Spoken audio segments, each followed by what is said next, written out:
வணக்கம். இன்றைய நாளுக்கான பரதி ஊடகத்தின் முக்கிய தலைப்புச் செய்திகளின் தொகுப்பு. இலங்கை கடற்பகுதிக்குள் தமது கொடியுடனான டாக்டர் பிரிட்ஜோ நான்சன் என்ற ஆய்வுக் கப்பலை அனுமதிக்குமாறு ஐநா அனுப்பிய கடிதத்தில் அனுர அரசு பதிலளிக்கவில்லை என தெரிவிக்கப்படுகின்றது. கடந்த ஜூன் மாதம் 12ஆம் தேதி குறித்த கடிதம் அனுப்பப்பட்டுள்ளது. இலங்கை கடல் எல்லைக்குள் ஐநா கொடியின் கீழ் ஒரு ஆய்வுக் கப்பலை அனுப்ப அனுமதிப்பது குறித்து பரிசீலிக்குமாறு வேண்டுகோள் விடுத்து ஐநாவின் இலங்கைக்கான ஒருங்கிணைப்பு கணியகம் கடிதம் ஒன்றை அனுப்பியிருந்தது. இது தொடர்பாக கலந்துரையாடவும் தேவையான தகவல்களை வழங்கவும் விரைவில் ஒரு சந்திப்பை நடத்த ஐநா வதிவிட ஒருங்கிணைப்பாளர் தயாராக இருக்கின்றார் என்றும் அந்த கடிதத்தில் கூறப்பட்டிருந்தது. எனினும் இலங்கை வெளிவிவகார அமைச்சு இந்த கடிதத்தினை பதிலை அளிக்கவில்லை என தெரிவிக்கப்பட்டிருந்தது. இதனால் ஐநா ஆய்வுக் கப்பலின் பயணம் ரத்து செய்யப்பட்டுள்ளதாக தெரிவிக்கப்பட்டுள்ளது. பதுளை பகுதியில் விபத்துக்குள்ளான சுற்றுலா பேருந்தை மோட்டார் போக்குவரத்து திணைக்கள அதிகாரிகள் குழு ஒன்று ஆய்வு செய்யவுள்ளதாக தகவல்கள் வெளியாகியுள்ளது. பதுளை மகியங்கனி வீதியில் துன்ஹிந்த திம்பிரி ஹஸ்பிட்டிய 4ஆம் கட்டை பகுதியில் குறித்து பேருந்து விபத்துக்குள்ளாக இருந்தது. இந்த விபத்தில் 3 பேர் உயிரிழந்ததுடன் 31 பேர் காயமடைந்திருந்தனர். பதுளை துன்ஹிந்த பகுதியில் சுற்றுலா பேருந்தொன்று வீதியில் கவிழ்ந்து விபத்துக்குள்ளானதில் 3 பேர் உயிரிழந்துள்ளதாக காவல்துறையினர் தெரிவித்துள்ளனர். உயிரிழந்தவர்களில் 2 பெண்களும் உள்ளடங்குவதாகவும் காவல்துறையினர் தெரிவித்துள்ளனர். அத்துடன் விபத்தில் காயமடைந்த 26 பேர் மருத்துவமனையில் சிகிச்சை பெற்று வருவதாக மருத்துவமனை வட்டாரங்கள் தெரிவிக்கின்றன. விபத்து தொடர்பில் மேலதிக விசாரணைகளை காவல்துறையினர் முன்னெடுத்துள்ளனர். யாழ்ப்பாணம் வலிவடக்கில் உயர் பாதுகாப்பு வலயத்தில் உள்ள 2400 ஏக்கர் காணிகளை விடுவிக்க பாரிய போராட்டம் இன்று 2வது நாளாகவும் முன்னெடுக்கப்பட்டு வருகின்றது. காணிகளை விடுவிக்க கோரி நேற்றைய தினம் மயிலிட்டி சந்தியில் ஆரம்பிக்கப்பட்ட போராட்டத்தில் இன்றைய தினம் 500க்கும் மேற்பட்ட மக்கள் கலந்து கொண்டு அவ்விடத்தை விட்டு நகராமல் அமைதி வழியில் போராட்டத்தை முன்னெடுத்தனர். இன்றைய தினம் ஞாயிறு விடுமுறை என்பதால் பாடசாலை சிறுவர்கள் தமது நிலங்களிலேயே 3ஆம் தலைமுறையாக உரிமை கேட்டு பெற்றோருடன் பதாகைகளை தாங்கியவாறு போராட்டத்தில் ஈடுபட்டு வருகின்றனர். நாடாளுமன்ற ஊழியர்களுக்கு வசூலிக்கப்படும் உணவு விலைகளை திருத்தியமைக்க நாடாளுமன்ற அவைக்குழு தீர்மானித்துள்ளது. அந்த குழுவின் தலைவர் சபாநாயகர் ஜகத் விக்ரமரத்ன தலைமையில் அண்மையில் நாடாளுமன்றத்தில் குழு கூடிய போதே குறித்து இந்த தீர்மானம் எடுக்கப்பட்டது. 23/5/2025 அன்று நாடாளுமன்ற அவைக்குழு எடுத்த தீர்மானத்தின்படி நாடாளுமன்ற ஊழியர்களுக்கான உணவு விலைகளை நிர்வாக தர அதிகாரிக்கு மாதம் 4000 ரூபாயாகவும் நிர்வாக தரமற்ற ஊழியருக்கு மாதம் 2500 ரூபாயாகவும் 2025 6/1 முதல் வசூலிக்க நாடாளுமன்ற அவைக்குழு முடிவு செய்தது. எனினும் இந்த விலைகளை திருத்தியமைக்க நாடாளுமன்ற ஊழியர்களினால் முன்வைக்கப்பட்ட கோரிக்கைகள் குறித்து குழுவால் நீண்ட நேரம் பரிசீலிக்கப்பட்டு நிர்வாக தர அதிகாரிக்கு மாதம் 3000 ரூபாயாகவும் நிர்வாக தரமற்ற ஊழியருக்கு மாதம் 2000 ரூபாயாகவும் வசூலிக்க முடிவு செய்யப்பட்டது. அதன்படி இந்த புதிய விலைகள் எதிர்வரும் ஜூலை மாதம் 1ஆம் தேதி முதல் நடைமுறைக்கு வரவுள்ளதாக சுட்டிக்காட்டப்பட்டுள்ளது. மேலும் மே 23ஆம் தேதி குழுவால் தீர்மானிக்கப்பட்டபடி நாடாளுமன்ற பொது உணவகத்தில் உணவுகளை கொள்வனவு செய்யும் நாடாளுமன்ற உறுப்பினர்களின் சாரதிகள், காவல்துறை அதிகாரிகள், ஜனாதிபதி அல்லது பிரதமர் பாதுகாப்பு படை அதிகாரிகள் மற்றும் ஊடகவியலாளர்களுக்கும் தற்போது வசூலிக்கப்படும் உணவு கட்டணங்கள் மாறாமல் இருக்க வேண்டும் என்றும் முடிவு செய்யப்பட்டுள்ளது. அத்துடன் நுவரெலியாவில் உள்ள நாடாளுமன்ற உறுப்பினர்களின் விடுமுறை இல்லத்தின் ஒரு பகுதியை நாடாளுமன்ற ஊழியர்களுக்காக ஒதுக்குவது குறித்தும் கலந்துரையாடப்பட்டுள்ளது. இதுவரை நாடாளுமன்ற உறுப்பினர்கள் மட்டுமே இந்த விடுமுறை இல்லத்தை முன்பதிவு செய்ய முடிந்ததுடன் சபாநாயகரின் அறிவுறுத்தலின்படி இந்த கட்டடத்தில் உள்ள ஒரு பகுதியை எதிர்காலத்தில் நாடாளுமன்ற ஊழியர்களுக்கும் ஒதுக்கும் வாய்ப்பும் கிடைத்துள்ளது. அத்துடன் நாடாளுமன்ற உறுப்பினர்களின் மாதிவெல உத்தியோகபூர்வ குடியிருப்பு வளாகத்தில் மேற்கொள்ளப்பட வேண்டிய புதுப்பித்தல் பணிகள் குறித்தும் நாடாளுமன்ற அவைக்குழுவில் கலந்துரையாடப்பட்டதுடன் நாடாளுமன்ற உறுப்பினர்களின் சாரதிகளுக்கு பகலில் தற்காலிக தங்குமிடத்திற்கான இடத்தை தயார் செய்வதற்கான அவசியம் குறித்தும் கலந்துரையாடப்பட்டுள்ளமை குறிப்பிடத்தக்கது.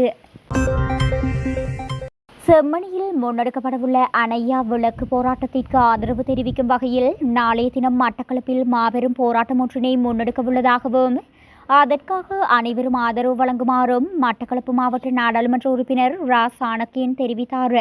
எதிர்வரும் ஒரு சில நாட்களில் ஐநா மனித உரிமை ஆணையாளரின் இலங்கை விஜயத்தை முன்னிட்டு செம்மணி புதைக்குழி விவகாரம் தொடர்பாகவும் அத்தோடு தமிழர்களுக்கு மறுக்கப்படும் நீதி சம்பந்தமாகவும் அவருடைய கவனத்தை ஈர்க்கும் வகையாக யாழ்ப்பாணத்தில் செம்மணியில் மாபெரும் அணையா விளக்கு போராட்டம் ஒன்று நடாத்துவதற்கு திட்டமிடப்பட்டுள்ளது.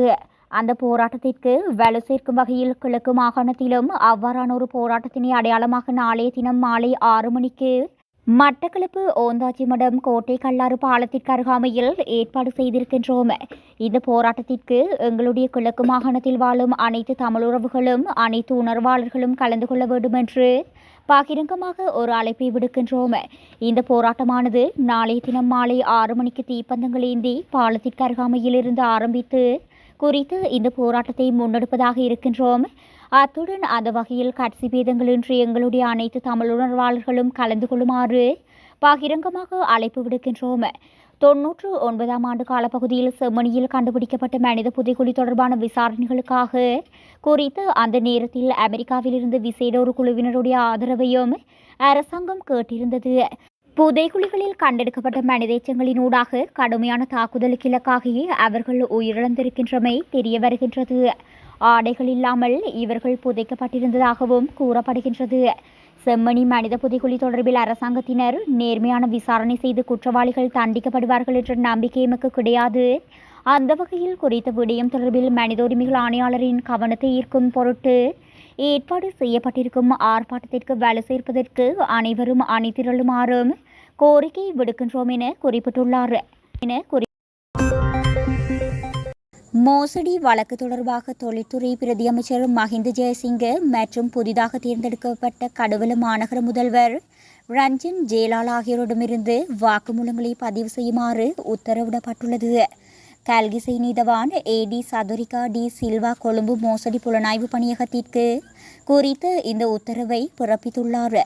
தொழிற்சங்க தேசிய தொழிலாளர் நிறுவனத்திற்கு சொந்தமான ஒரு கட்டடத்தை தொழிற்சங்க அதிகாரிகள் என்று கூறிக்கொள்ளும் சிலர் மோசடி ஆவணங்களை பயன்படுத்தி 3.6 மில்லியன் ரூபாய்களுக்கு குத்தகைக்கு எடுத்த குற்றச்சாட்டுகள் தொடர்பிலேயே குறித்து இந்த உத்தரவு பிறப்பிக்கப்பட்டுள்ளது.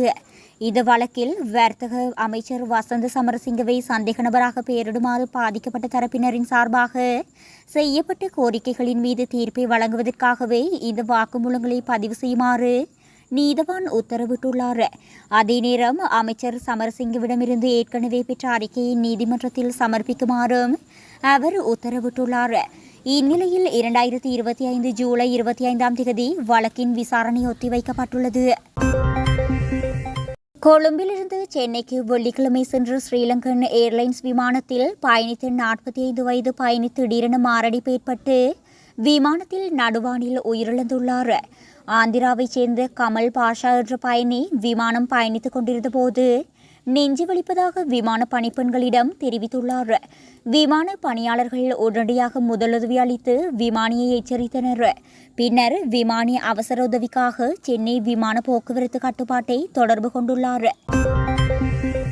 தலைமன்னாரிலிருந்து இந்தியாவுக்கு சட்டவிரோதமாக படகு மூலம் செல்ல முயன்றதாக கூறப்படும் மூவர் தலைமன்னார் போலீசாரால் கைது செய்யப்பட்டுள்ளனர். கொழும்புத்துறை பகுதியைச் சேர்ந்தவர்கள் ஜாழ்ப்பாணம், கோப்பாய், பருத்தித்துறை மற்றும் அச்சுவேலி ஆகிய போலீஸ் பிரிவுகளில் இடம்பெற்ற கொலை, கொள்ளை, வாழ்வெட்டு ஆகிய குற்றச்செயல்களுடன் தொடர்புடையவர்கள் என தெரிவிக்கப்படுகின்றது. அவர்கள் மூவரும் தலைமன்னாரிலிருந்து கடல் மார்க்கமாக இந்தியாவிற்கு தப்பிச் செல்ல முயற்சித்த போது கடற்படையினரால் கைது செய்யப்பட்டுள்ளனர். குறித்த மூவருக்கும் உதவிய குற்றச்சாட்டில் மேலும் ஒருவர் கைது செய்யப்பட்டுள்ளதாக போலீசார் தெரிவித்துள்ளனர். ஐக்கிய நாடுகள் சபையின் மனித உரிமைகள் உயர்ஸ்தானிகர் வோல்கர் டர்க் ஜாழ்ப்பாணத்தின் செம்மணி புதைகுழியை பார்வையிட முழுமை ஏற்பாடுகள் செய்து கொடுக்கப்படும் என்று அரசாங்கம் அறிவித்துள்ளது. 4 நாள் சுற்றுப்பயணமாக அவர் நாளைய தினம் இலங்கைக்கு வருகின்றார். செம்மணி புதைகுழியில் கடந்த கால மோதல்களில் பாதிக்கப்பட்டவர்களின் எச்சங்கள் மீட்கப்பட்டுள்ளது என்று நம்பப்படுவதனால் அது சர்வதேச கவனத்தை ஈர்த்துள்ளது. இந்நிலையில் டர்க் அந்த விடயத்தை பார்வையிடவும் குறித்து அந்த பகுதியில் உள்ள மக்களுடன் கலந்துரையாடவும் வசதிகள் செய்து கொடுக்கப்படும் என்று வெளியுறவு அமைச்சர் விஜிதஹேர தெரிவித்துள்ளார். முன்னதாக 2025 ஜூன் 7ஆம் தேதி நிறைவடைந்த அகழ்வுகளின் போது குறித்து புதைகுழியிலிருந்து குறைந்தது 3 குழந்தைகளினது உட்பட 19 பேரின் எலும்புக்கூடுகள் மீட்கப்பட்டன. இதனையடுத்து கடந்த கால மனித உரிமைகள் பிரச்சினைகளை கையாள்வதில் அரசாங்கம் தனது நேர்மையையும் நாட்டில் நல்லிணக்கத்திற்கான அதன் உறுதிப்பாட்டையும் நிரூபிக்க விரும்புவதால் டர்க்குக்கு இலங்கையில் தடையற்ற அணுகல் வழங்கப்படும் என்று அமைச்சர் ஹேரத் தெரிவித்துள்ளார். இந்த விஜயத்தின் போது ஐக்கிய நாடுகளின் உயர்ஸ்தானிகர் ஏற்கனவே ஏற்பாட்டில் உள்ள சந்திப்புகளை காட்டிலும் ஹர்தினால் மெல்கம் ரஞ்சித்தையும் சந்திப்பார் என்று தெரிவிக்கப்பட்டுள்ளது. இதன்போது உயிர்த்த ஞாயிறு பயங்கரவாத தாக்குதல்கள் தொடர்பான விசாரணைகளின் முன்னேற்றத்தை அவர் மதிப்பிடுவார் என்றும் எதிர்பார்க்கப்படுகின்றது. தனது பயணத்தின் இறுதியில் ஐக்கிய நாடுகள் மனித உரிமைகள் உயர்ஸ்தானிகர் கொழும்பில் ஊடக சந்திப்பொன்றையும் நடாத்துவர் என்று எதிர்பார்க்கப்படுகின்றது. இலங்கை வெளிநாட்டு வேலைவாய்ப்பு பணியகம் ஜூலை 1 முதல் அமலுக்கு வரும் வகையில் உள்நாட்டு அல்லாத துறைகளில் வெளிநாட்டு வேலைவாய்ப்பு தேடும் அனைத்து இலங்கையர்களும் வெளிநாட்டு வேலைவாய்ப்பு பணியகத்தில் பதிவு செய்வதற்கு முன்பு அந்தந்த நாட்டில் உள்ள இலங்கை தூதரகத்திடமிருந்து தங்களது வேலைவாய்ப்பு ஒப்பந்தங்களுக்கான சான்றிதழை பெற வேண்டும் என்று அறிவித்துள்ளது.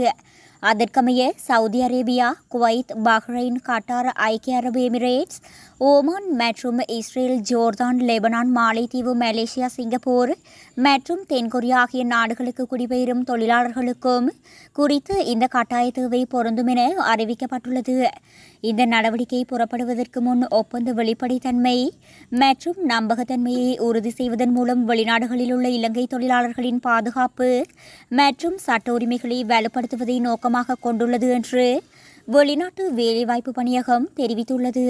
இருப்பினும் தொழில்முறை பிரிவுகளில் சுயதொழில் செய்வதற்காக பயணிக்கும் தனிநபர்களுக்கும் குறித்து இந்த தேவை பொருந்தாது. இது புலம்பெயர்ந்த தொழிலாளர்களின் பாதுகாப்பிற்காக எடுக்கப்பட்ட ஒரு நடவடிக்கை என பணியகம் மேலும் குறிப்பிட்டுள்ளது.